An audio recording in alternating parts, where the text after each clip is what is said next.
수요일엔 바다톡톡 강의를 맡게 된 연세대학교 대기과학과 송하준이라고 합니다.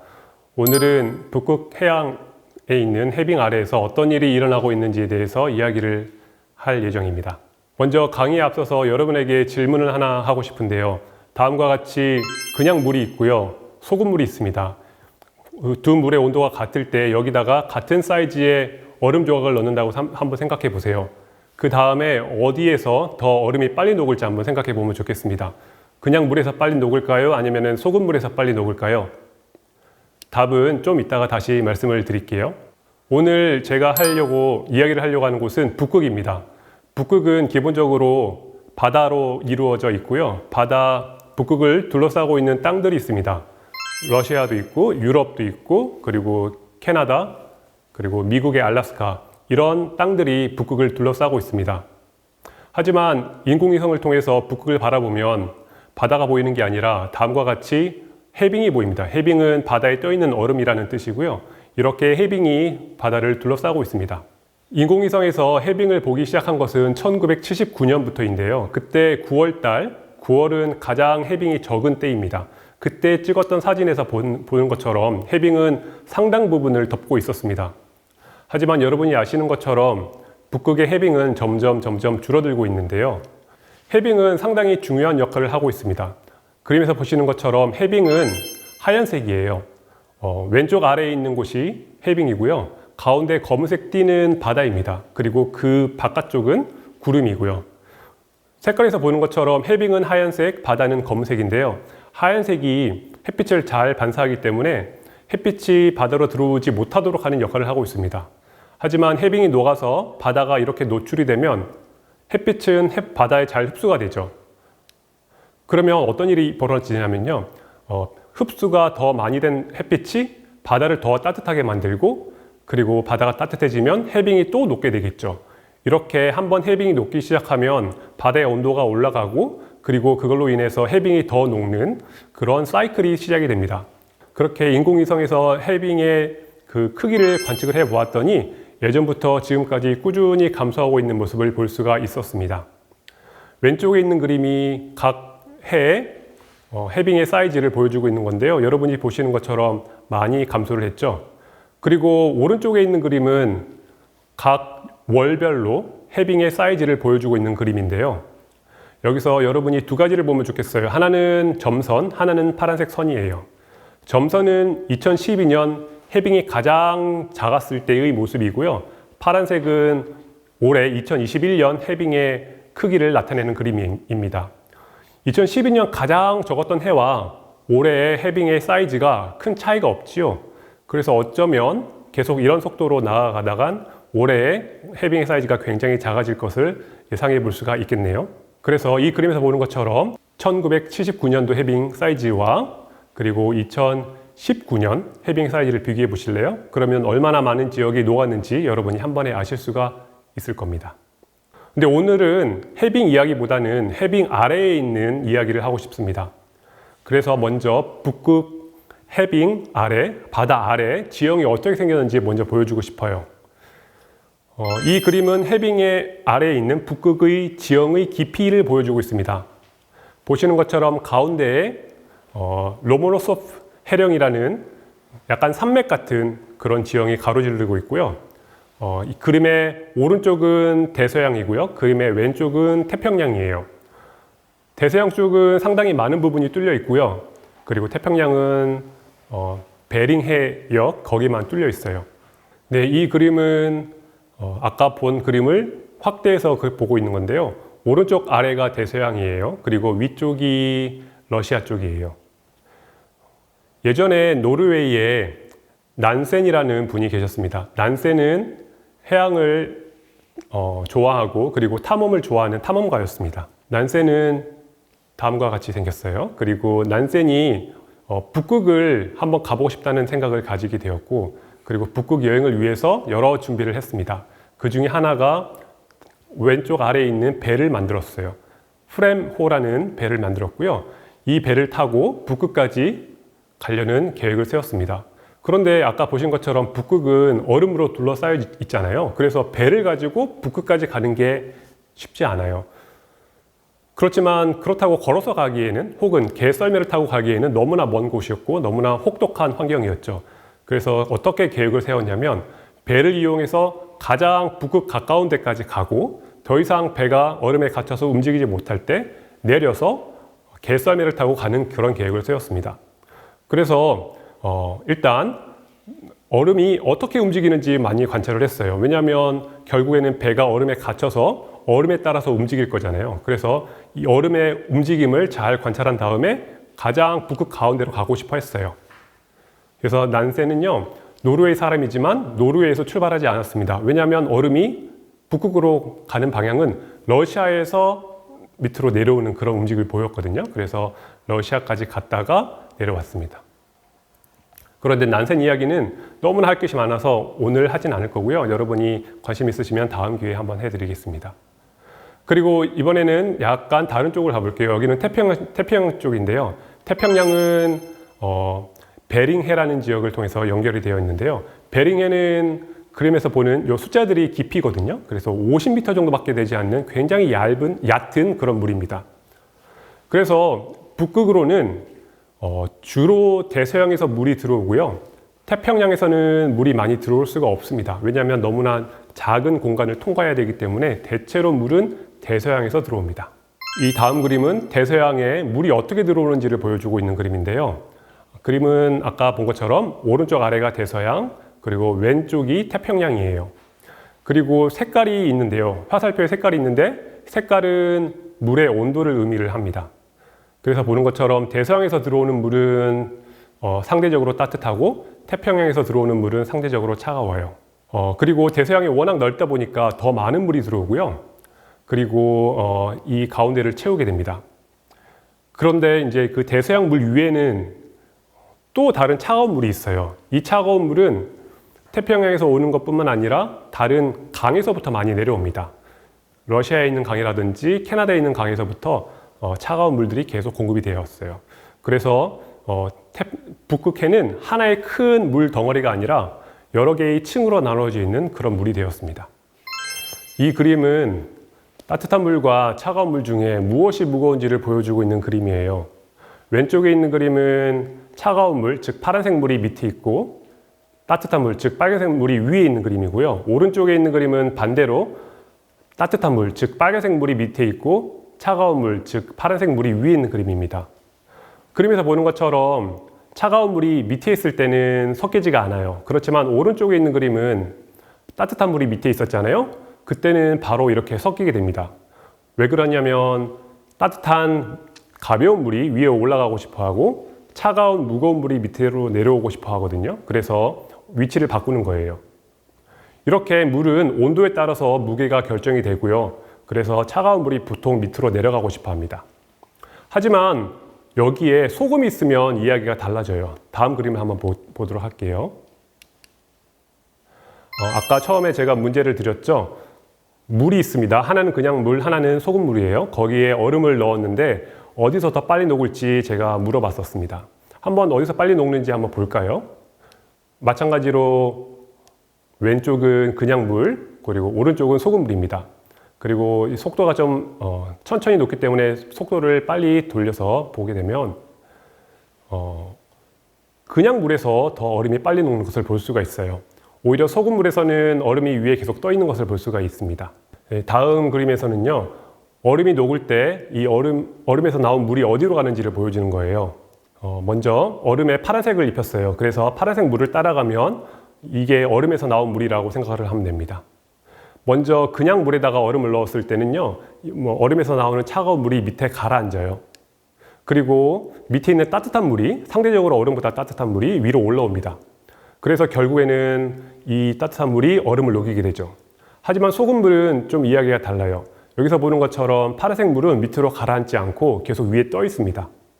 왜냐하면 물에 소금을 넣는 순간 물이 무거워지거든요. 그래서 차가운 물이 상대적으로 무겁지만 안에 소금을 가지고 있는 물은 더 무겁기 때문에 얼음에서 나온 차가운 물이 밑으로 가라앉지 못해요. 그렇기 때문에 밑에 있는 열들이 위로 올라오지 못하고, 그리고 얼음은 차가운 물 주변에 머물게 되는 거죠. 그래서 결국에는 얼음이 좀 더 오랫동안 유지가 될 수가 있습니다. 이것은 굉장히 중요한 이야기예요. 왜냐하면 북극에는 소금이 많은 대서양 물이 밑에 있고 차가운 물이 위에 있거든요. 아까 첫 그림 기억하세요? 따뜻한 물과 차가운 물을 마주 놓았을 때 물이 섞이는 모습 기억나죠? 이 그림과 한번 비교해 보겠어요? 지금 보면은 따뜻한 대서양 물이 밑에 있고 차가운 태평양 물이 위에 있습니다.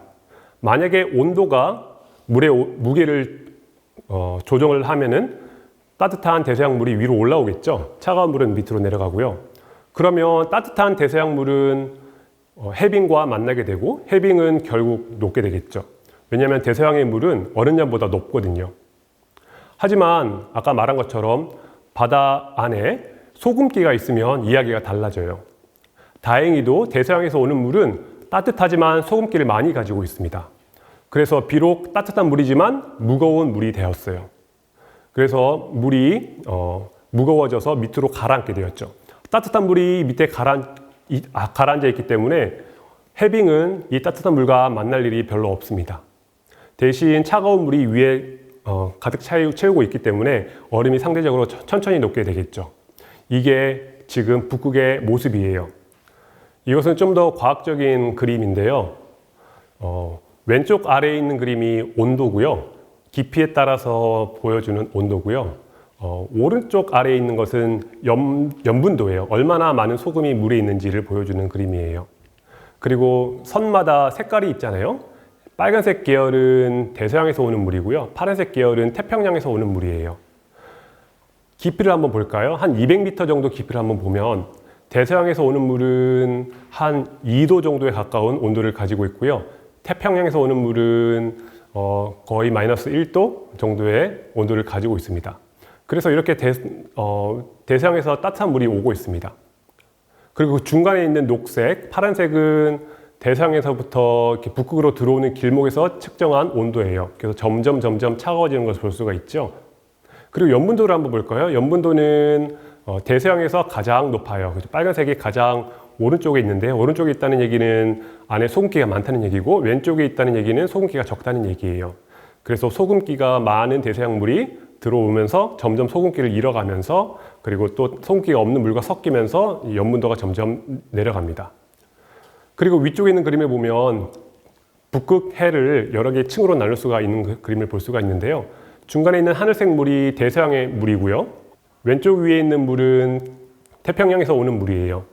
이 두 가지 물이 잘 섞이지가 않아요. 아까 말한 것처럼 하나는 무겁고 하나는 가볍기 때문에 층을 이루고 있고 잘 섞이지가 않습니다.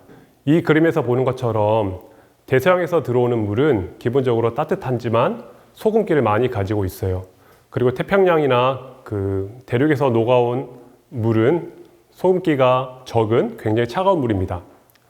온도만 가지고 생각을 했을 때는 이 따뜻한 대서양 물이 위로 올라가야 될 것 같고 그리고 위에 있는 차가운 물이 밑으로 내려와야 될 것 같지만 이 소금기 때문에 그런 일이 일어나지 않고 있습니다. 대서양에 있는 물은 소금기가 많기 때문에 무거워서 밑에 가라앉아 있고요. 위에 있는 차가운 물은 소금기가 없기 때문에 상대적으로 가벼워서 위에 떠 있습니다. 이게 굉장히 해빙에 타는 중요한 이야기예요. 왜냐하면 대서양에 있는 물은 기본적으로 어느 점보다 온도가 높거든요. 그래서 이 대서양에 있는 물이 위로 올라오면 해빙이 더 많이 녹게 될 겁니다. 하지만 위에 있는 차갑고 염분기가 적은 물이 그거를 막아주고 있어요. 그래서 해빙은 좀 더 오랫동안 유지가 될 수가 있겠죠. 그리고 가운데 있는 파란색 층이 있는데요. 파란색 층은 그 두 물의 중간쯤이라고 생각하면 될 것 같아요. 그러니까 소금기가 많은 물이 점점 없어지는 그런 층이 되겠죠. 이렇게 북극은 여러 개의 층으로 구성되어 있습니다. 맨 위에는 차갑지만 소금기가 없는 상대적으로 적은 물이 차지를 하고 있고요. 그 밑에는 상대적으로 차갑지만 염분이 점점 많아지는 그런 층이 있고요. 그 밑에는 대서양에서 공급이 된 따뜻하고 소금기가 많은 물, 그리고 가장 밑에는 차갑고 소금기가 많은 물이 들어 있습니다. 그렇죠? 차가운 게 물을 무겁게 하고 그리고 소금이 물을 무겁게 하니까 두 개가 합쳐진 물이 가장 밑에 차지를 하고 있습니다. 이렇게 북극은 4가지 층으로 이루어져 있다고 저희는 이해를 하고 있어요. 이 그림은 대서양에서부터 북극으로 물이 들어오는 것을 보여주고 있습니다. 1, 2, 3, 4번을 통해서 물이 들어온다고 생각하면 될 것 같고요. 1번은 약간 노르웨이 북쪽, 2번은 러시아 쪽, 그리고 3번, 4번은 좀 더 북극 쪽으로 다가오는 그런 곳이에요. 첫 번째 1번에서는 대서양에 있는 물이 들어올 때 열을 많이 가지고 있기 때문에 해양 밖으로 열을 많이 방출을 합니다. 그래서 대기 쪽으로 열을 많이 방출을 하죠. 점점 열을 잃어버리겠죠, 그러면요. 그리고 점점 안으로 들어오면서 바닷물 아래를 채우게 됩니다. 아까 말씀드린 것처럼 위에는 차갑고 상대적으로 소금기가 적은 물이 있기 때문에 그보다 무거운 대서양 물은 밑을 채우게 되죠. 이게 과거의 모습이었대요. 과거에는 해빙이, 위에는 아이스라고 적혀 있는 해빙이 북극으로 가면 갈수록 더 많이 있고요. 대서양 쪽으로 오면은 좀 적게 있죠. 그런데 현재는 다음과 같은 모습이라고 합니다. 그림에서 보는 것처럼 대서양 쪽이 1번 쪽이 좀 더 빨간색으로 변했는데요. 그 의미는 더 많은 열을 가지고 있다는 의미예요. 그래서 기본적으로 대서양에서 오는 물이 좀 더 따뜻해졌고 그 열은 어디로 가겠어요? 대기로 빠져나가기도 하지만 결국에는 북극으로 들어오겠죠. 북극으로 들어오면서 더 많은 열을 공급을 하게 될 겁니다. 그리고 미래에는 더 많은 열이 들어올 거라고 생각을 하고 있습니다. 그래서 위에 있는 아이스 한번 보시겠어요? 처음에는 과거에는 아이스가 많은 지역에 있었지만 현재는 점점 더 그 규모가 줄어들고 있습니다. 그리고 대서양에서 들어오는 물은 좀 더 빨간색이 되었어요. 즉 더 많은 열을 가지고 있다는 얘기예요. 그렇기 때문에 대서양에서 오는 그 물들이 북극에 있는 해빙을 더 녹일 수 있는 그런 환경이 만들어질 거라고 예상을 하고 있습니다. 그리고 또 다른 아이디어가 있어요. 왜 현재 해빙의 사이즈가 더 적은지에 대한 아이디어가 있는데요. 다음 그림과 같이 볼 수가 있습니다. 과거에는 해빙이 많이 있었고요. 현재는 해빙이 많이 녹았죠. 그리고 그 밑에는 차갑고 그리고 염분도가 적은 물이 있고 그 밑에는 소금기가 점점 많아지는 물이 있다가 가장 밑에는 지금 대서양의 물이 보이고 있습니다. 그런데 얼음이 녹기 시작하면 바다는요, 바람의 영향을 더 많이 받게 됩니다. 과거에는 해빙이 덮고 있었기 때문에 바람이 불더라도 바다에 큰 영향을 주지 않았어요. 하지만 현재는 바다가 많이 노출이 되어 있잖아요. 해빙 사이로. 그러면 그곳에 바람이 영향을 줄 수가 있습니다. 그런데 바람이 하는 역할 중에 하나는 물을 섞는 거예요. 원래는 가만히 있었던 물인데 바람이 계속 섞어주면 어떻게 될까요? 위에 있는 차가운 물은 밑으로 내려가고 밑에 있는 따뜻한 물은 위로 올라올 수가 있겠죠? 그렇기 때문에 밑에 있는 열이 해빙으로 더 공급이 되고 있는 모습이에요. 이게 해빙을 더 녹이게 되는 그런 메커니즘으로 작용을 하고 있다고 사람들은 이해를 하고 있습니다. 네, 앞에서 본 것처럼 현재 기후가 많이 변했고 그리고 그 기후가 점점 해빙을 녹는 방향으로 변하고 있습니다. 그리고 미래에는 어떻게 될지 우리가 알지 못하지만 우리가 가지고 있는 컴퓨터 모델들을 가지고 미래를 예측해 볼 수가 있습니다. 다음 그림은 미래의 해빙의 면적을 우리가 예측을 해 본 건데요. 여기서 가정은 지금처럼 계속 온실가스를 많이 배출할 때 그때 어떻게 해빙이 변할지에 대한 그림입니다. 보는 것처럼 2020년 혹은 2040년 정도 되면 해빙의 면적이 거의 없어질 거라고 컴퓨터 모델들이 예측을 하고 있고요. 그 이유가 되면은 거의 저희가 해빙을 볼 수 없을 수도 있다라고 예측을 하고 있습니다. 해빙이 없어지면 우리에게 어떤 영향을 줄까요? 첫 번째는 바다의 온도가 더 상승을 할 수가 있겠죠. 첫 번째의 그 해빙의 역할이 햇빛을 반사시키는 건데 해빙이 없어진다면 더 많은 햇빛이 바닷속에 들어올 수가 있게 되고 그걸로 인해서 바닷물의 온도가 더 올라가게 될 거예요. 그렇게 지구의 온도는 더 빨리 상승할 수가 있는 그런 환경이 되는 거죠. 그리고 또한 해빙이 높게 되면 바닷물이 따뜻해지고 그리고 따뜻해진 바닷물은 팽창을 하거든요. 그래서 해수면의 높이가 올라갈 수가 있습니다. 그리고 그 지역에 있는 빙하들도 녹을 수가 있어요. 빙하들은 땅 위에 있는 얼음들, 그것들이 빙하인데요. 그것들이 녹게 되면 해수면의 모습이 바뀌게 되고요. 그리고 해수면의 상승까지 이어질 수가 있습니다. 또한 우리가 경험하고 있는 극한 날씨, 굉장히 춥거나 굉장히 덥거나 혹은 비가 굉장히 많이 오거나 이런 현상들이 더 많이 빈번하게 발생할 수 있다고 저희들은 이해를 하고 있어요. 특히 겨울철 굉장히 추운 날씨가 가끔씩 오게 되는데요. 그것들이 해빙이 높기 때문이다라고 설명을 하고 있습니다. 그런 식으로 해빙이 없어지게 되면 우리들의 삶에 큰 영향을 주게 될 거예요. 하지만 아직 우리가 모든 기회를 놓쳐버린 건 아닌 것 같습니다. 왜냐하면 만약에 우리가 이산화탄소 배출을 감소시킬 수가 있고, 그리고 온실가스들이 많이 감소가 된다면, 그러면 컴퓨터 모델은 다음과 같이 예측을 하고 있습니다. 파란색 선을 따라가다 보면 해빙이 없는 상태에 도달하지 않고 그 위에서 그 위에 위치를 하고 있습니다. 즉, 처음에는 해빙이 계속 감소를 하겠지만 어느 순간에는 약간 안정화된 그런 모습의 상태가 되겠죠. 그래서 아직까지는 우리가 희망이 있다라고 저는 생각을 하고 있고요. 그리고 이 파란색 선에 도달하기 위해서는 우리 모두가 많은 노력을 해야 될 거예요. 그래서 여러분과 저, 그리고 다른 사람들이 모두 같이 노력을 하여서 지구가 더 따뜻해지지 않도록 막는 노력을 모두 다 기울일 필요가 있다고 생각을 합니다. 네, 지금까지 북극 해빙에 대해서 이야기를 들려드렸습니다. 사실 시간이 부족해서 여러분에게 들려주지 못한 더 많고 흥미로운 이야기들이 있는데요. 그 이야기들은 많은 책에서 여러분이 찾아볼 수가 있을 겁니다. 북극 해빙은 굉장히 지구 기후에 중요한 역할을 하고 있습니다. 그래서 여러분이 앞으로도 더 관심을 가져주시고 북극 해빙이 감소하지 않도록 우리가 많은 노력을 기울일 필요가 있을 거라고 생각을 합니다. 들어주셔서 감사합니다.